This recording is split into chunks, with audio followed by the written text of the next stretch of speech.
BA प्रथम वर्ष में पाश्चात्य दर्शन का अध्ययन कर रहे विद्यार्थियों का आज की इस वीडियो कक्षा में स्वागत है। विद्यार्थियों को ये विदित है कि हमने हमारे पिछले वीडियो लेक्चर तक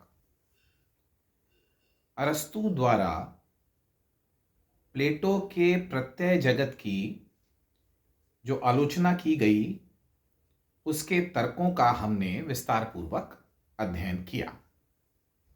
कुल 7 तर्क अरस्तू ने प्रस्तुत किए हैं प्लेटो के प्रत्यय जगत या द्विजगत सिद्धांत के विरोध में, और यही अरस्तू का मुख्य भेद है प्लेटो के साथ और केंद्रीय सिद्धांत है प्लेटो की आलोचना का।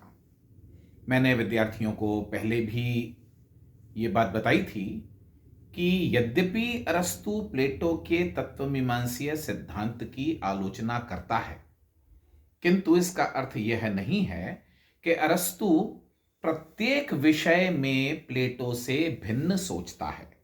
कहीं कहीं पर सिद्धांत को लेकर के भेद है, तो कहीं कहीं पर व्याख्याओं को लेकर के भेद है, और कहीं कहीं पर भेद है ही नहीं।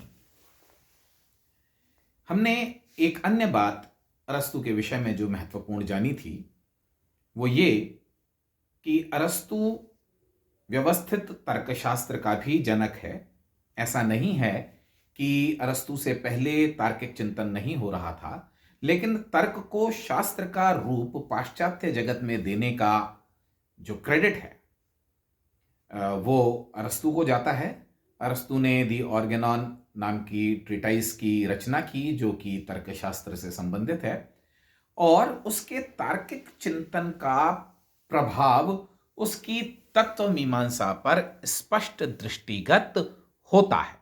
यानी कि प्लेटो ने यद्यपि तर्कशास्त्र का उस प्रकार से ना तो निर्माण किया और ना ही उस तरीके की तार्किक भाषा में अपनी बात रखी, किंतु अरस्तू का जो चिंतन है वो इस प्रकार से अधिक व्यवस्थित है कि उसमें भाषाई स्पष्टता या तार्किक स्पष्टता हमको गोचर होती है।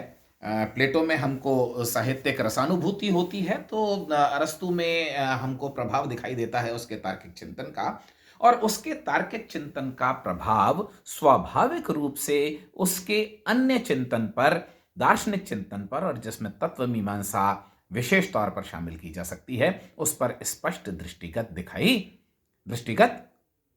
मिलता है, दृष्टिगत होता है। हम आज प्लेटो के सिद्धांतों की आलोचना के उपरांत अरस्तू द्वारा अध्ययन करेंगे उसकी तत्वमीमांसा का। तत्वमीमांसा में प्रारंभ में ही अरस्तू ये कहता है, तर्कशास्त्र से प्रभावित होते हुए, induction is the preparation for deduction. जहां पर प्लेटो की संपूर्ण तत्वमीमांसा निगमनात्मक है, डिडक्टिव है, वहीं प्रारंभ में ही अरस्तू यह स्थापना रखता है कि आगमन निगमन के लिए तैयारी है। अपने आप को तैयार करना है यदि आपको निगमन के लिए, तो आपको आगमन के चरणों से गुजरना होगा। यद्यपि वह यह मानता है, the ideal for science is to derive particular from universal. विज्ञानों के लिए आदर्श तो यह है कि विशेषों का निगमन सार्वभौम से किया जाए। जब हम सार्वभौम से विशेष की तरफ आते हैं तो हम उसको निगमन की प्रक्रिया कहते हैं। अरस्तू यह बात स्वीकार करता है कि देखिए, ज्ञान को श्रेष्ठ होने के लिए निगमनात्मक ही होना पड़ेगा, लेकिन वह साथ में यह भी कहता है कि निगमन तक पहुंचने के लिए आपको पहले आगमन के रूप में चरणों से गुजरते हुए, आगमन के चरणों से गुजरते हुए निगमन की तैयारी करनी होगी। दूसरा भेद जो तत्वमीमांसा में प्लेटो के बनस्पत हमको दिखाई देता है, for this experience, and that is sensory experience is a must.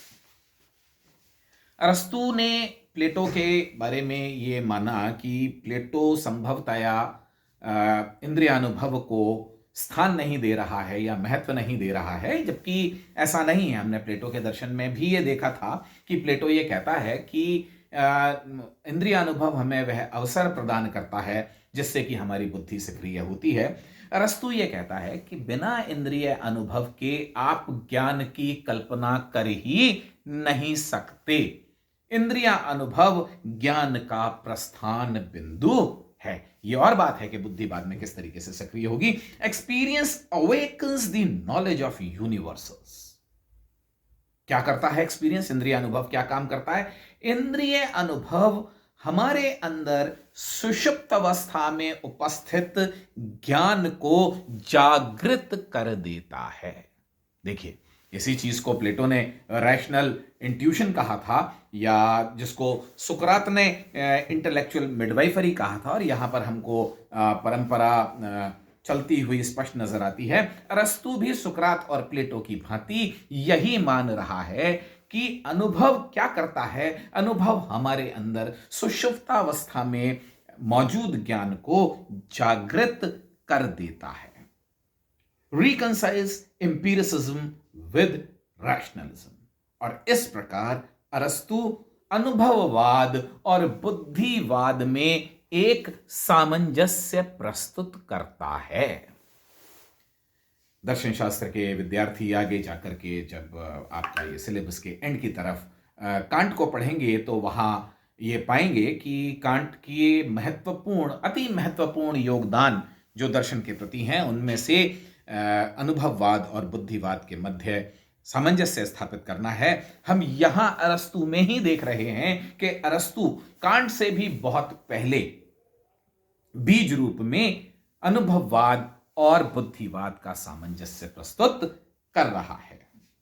उसके बाद में अरस्तु का क्या मानना है? Scientific knowledge is a body of necessary truths. यही बात कांट ने बाद में जाकर के कही है। अभी आप कांट की तरफ इतना ध्यान न दें, हम सिर्फ इतनी बात करेंगे कि अरस्तु ने यह कहा कि जो वास्तविक ज्ञान है, जो यथार्थ ज्ञान है, या जिसको उसने वैज्ञानिक ज्ञान कहा, उसने कहा it is a body of necessary truths. यह आवश्यक सत्यों का ज्ञान है, of which some are guaranteed by intuition. इनमें से अनेक हमें अंतः प्रज्ञा के द्वारा प्राप्त होते हैं, and the rest are syllogistically deduced. और जो अन्य हैं वह ज्ञान सिलॉजिस्टिकली डिड्यूस होते हैं, यानी कि युक्ति परक चिंतन के द्वारा निगमित होते हैं। डिड्यूस होने का मतलब निगमित होते हैं, और सिलॉजिज्म हम न्याय वाक्य को या युक्ति को कहते हैं। तो हम कुछ स्वीकृत, जो कि हमारी अंतः प्रज्ञा हमें ज्ञान उद्घाटित करती है ना। अनुभव है, अनुभव से बुद्धि जागृत होती है, और बुद्धि जागृत होने के बाद में अंतः प्रज्ञा को प्राप्त करती है, प्रज्ञात्मक ज्ञान होता है। और यह जो प्रज्ञात्मक ज्ञान है, इसको आगे जाकर के देकार्त एक्सियम्स कहेगा, है ना, सेल्फ एविडेंट प्रिंसिपल्स कहेगा। इनके आधार पर हम इनको सार्वभौमिक आधार वाक्य मान करके इनसे विशेषों के निष्कर्ष निकाल सकते हैं। तो साइंटिफिक नॉलेज, वास्तविक ज्ञान, या जिसको हम जिस जानकारी को हम ज्ञान की श्रेणी में रख सकते हैं, इनमें से प्राय हमें बहुत सी हमें अंतः प्रज्ञा के द्वारा प्राप्त होती हैं, और जो शेष हैं वह हम अंतः प्रज्ञा से प्राप्त ज्ञान के आधार पर युक्ति परक चिंतन के द्वारा निगमित कर सकते हैं। हम अरस्तु का अध्ययन जारी रखेंगे अगले वीडियो में। तब तक के लिए आपको जो बताया गया है उसका ध्यानपूर्वक अध्ययन करिए। इन वीडियोस को बहुत अच्छे तरीके से देखिए, सुनिए और समझने का प्रयास कीजिए। Thank you.